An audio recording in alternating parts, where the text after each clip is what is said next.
Good morning everyone. आज से हम ईडियम्स एंड फ्रेजेस स्टार्ट करेंगे। मैं आपको 1997 से लेके 2020 तक जितने भी ईडियम्स एंड फ्रेजेस आपके एग्ज़ाम्स में आए हैं वो सॉल्व कराऊंगी।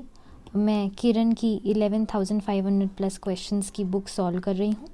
इसमें सारी idioms and phrases, one words, synonyms, antonyms जितने भी हैं we are going to solve them.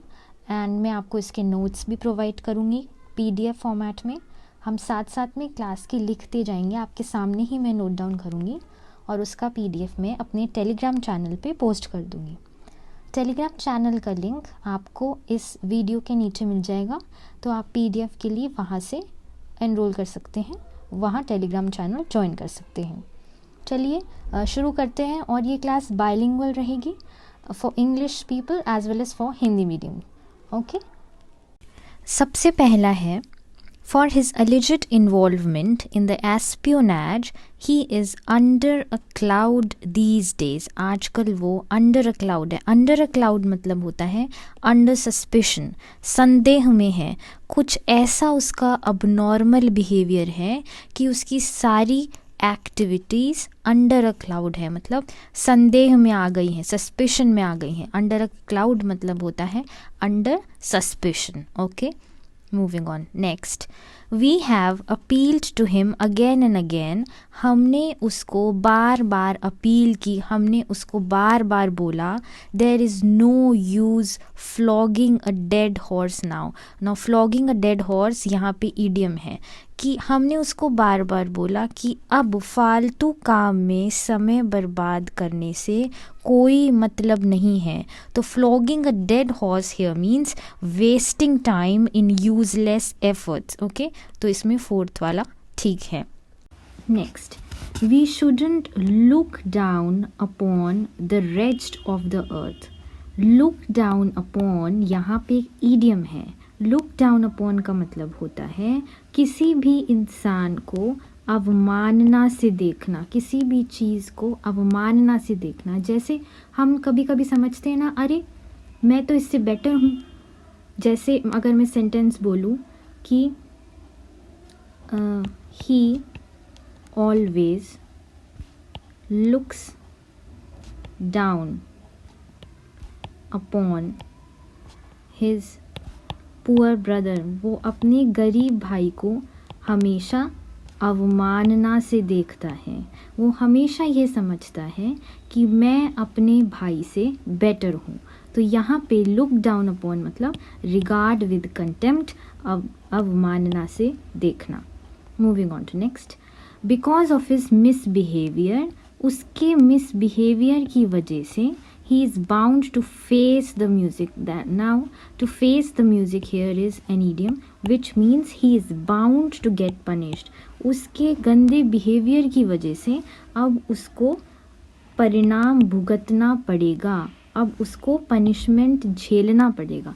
Punishment का मतलब होता है रेप्रीमांड। तो because of his bad behaviour now he is bound to get reprimanded. Here face the music का मतलब होता है to get reprimanded.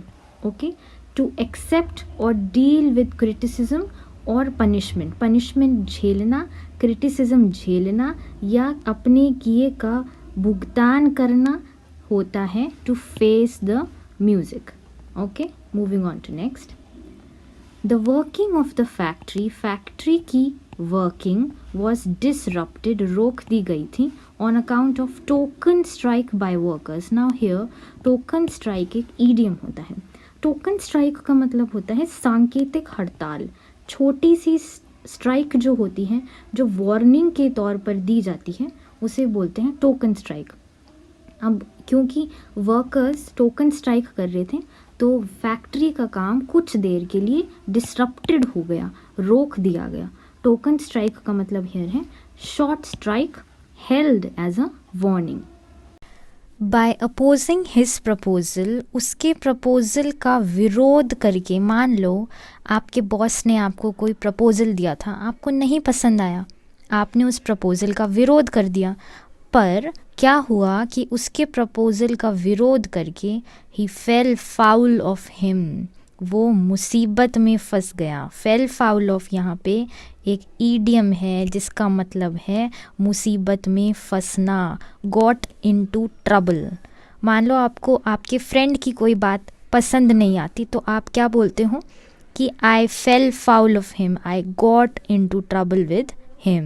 Those who work by fits and start, वे लोग जो fits and start से work करते हैं। fits and start मतलब होता है irregularly, बीच बीच में रुक रुक कर। कुछ बच्चे होते हैं ना जो 5 मिनट पढ़ते हैं फिर खेलने लग जाते हैं या टीवी देख लेते हैं या कुछ और कर लेते हैं, फिर आते हैं फिर 5 मिनट पढ़ते हैं। That is they work by fits and starts. Fits and starts here means irregularly, बीच बीच में रुक कर।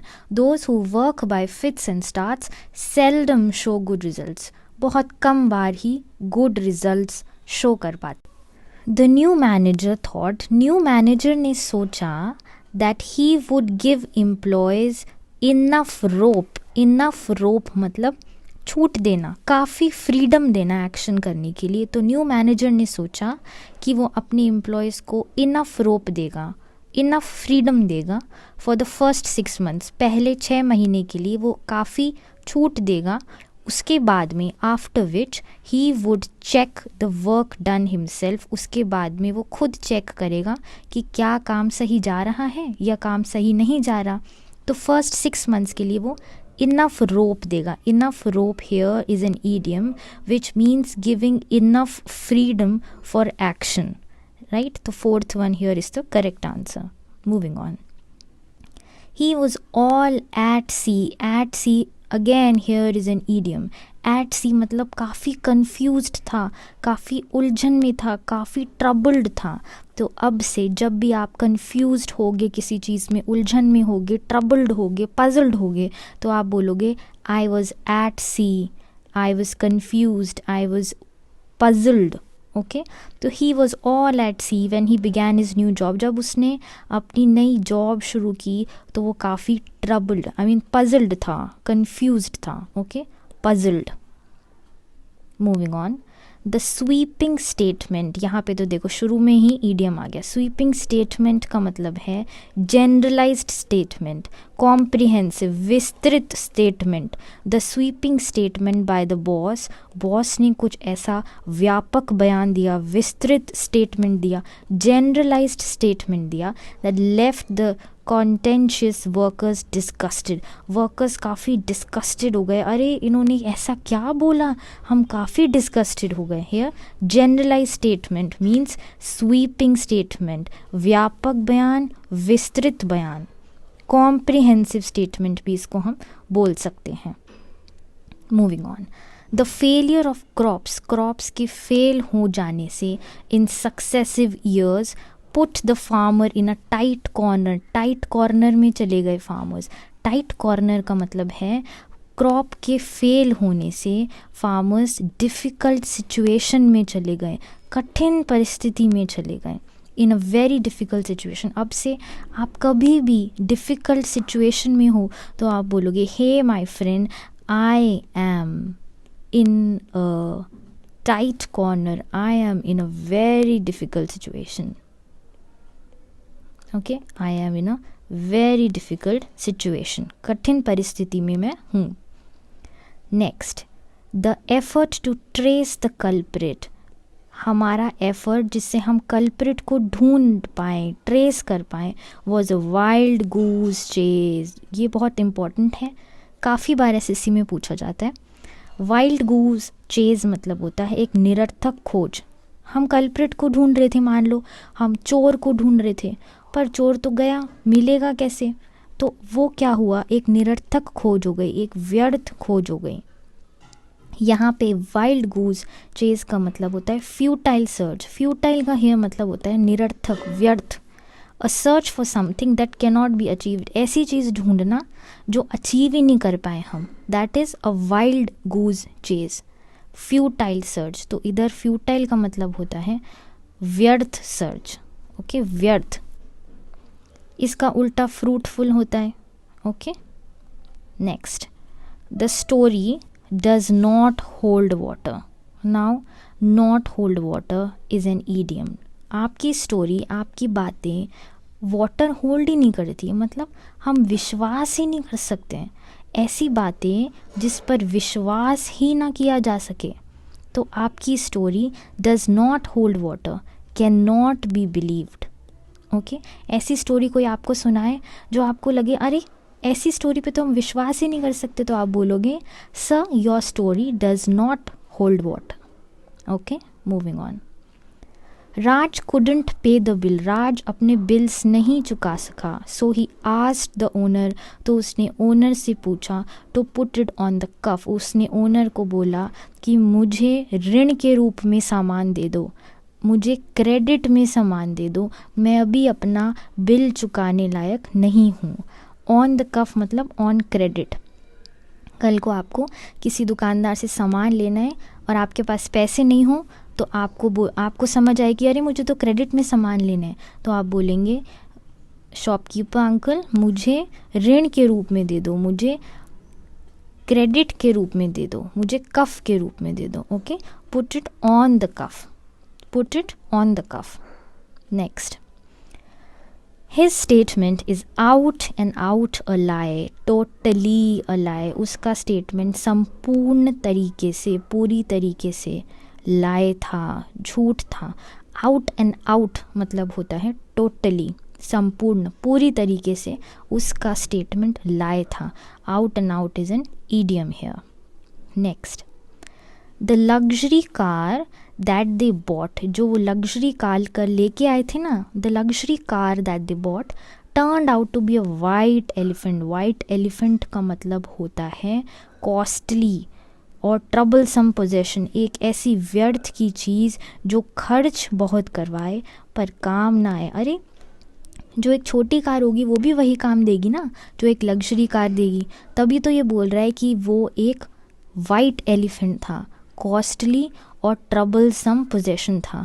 मान लो बहुत बार ख़राब होती हो, बहुत खर्चा उसमें लगता हो, तो हम बोलेंगे अरे this is a white elephant, this is a costly possession या ट्रबलसम पोजेशन या व्यर्थ की चीज़।